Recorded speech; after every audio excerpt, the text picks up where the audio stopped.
ఇవాళ morning 2 urgent బ్లౌజులు ఉన్నాయని స్టిచ్చింగ్ అయితే చేసేసిన. పిల్లలు టిఫిన్ తినేసిర్రు. ఇంక ఇప్పుడు వంట అయితే స్టార్ట్ చేస్తున్నా. ఏం వంట చేయాలా అని ఆలోచిస్తుంటే ఇక పాలకూర అయితే ఫ్రెష్గా వచ్చింది ఇంటి ముందుకి. ఇంకా పాలకూర అయితే 2 కట్టలు తీసుకున్నా. 2 కట్టలు వచ్చేసి 15 రూపాయలు అనమాట. ఇంకా 2 కట్టలు పాలకూర తీసుకొని పాలకూర కట్ చేస్తున్నా. పాలకూర కట్ చేస్తుంటే దీనిలో ఒక ఆకు వచ్చింది. ఆ ఆకు కూడా చాలా మంచిది హెల్త్కి. అది కూడా కూరనే.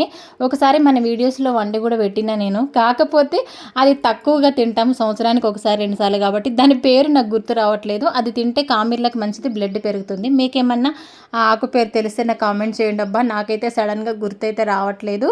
ఇక మొత్తానికైతే ఆకుకూర అయితే కట్ చేసుకుంటున్నా. ఎప్పుడైనా సరే ఆకుకూర కాడలు మొత్తం తీసేసి ఆకు ఒకటే కట్ చేసుకోవద్దు.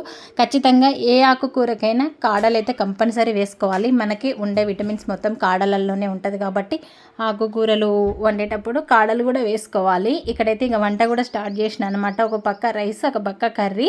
ఇక్కడ చూసిర్రా గానుగ నూనె అయితే తెప్పించినానబ్బా. ఇంకెందుకోసం అంటే మీకోసమే. మీలో ఆర్డర్ పెట్టుకున్నారు కదా చాలామంది, మీకోసం అయితే గానుగ నూనె కూడా తెప్పించాను. ఇంక ఈరోజు ఈవినింగ్ వరకైనా ఆయిల్ రెడీ చేసి పార్సిల్స్ అయితే పంపిస్తాను. వీడియో నచ్చితే లైక్ చేయండి. ఇంకెవరైనా కావాలంటే ఆర్డర్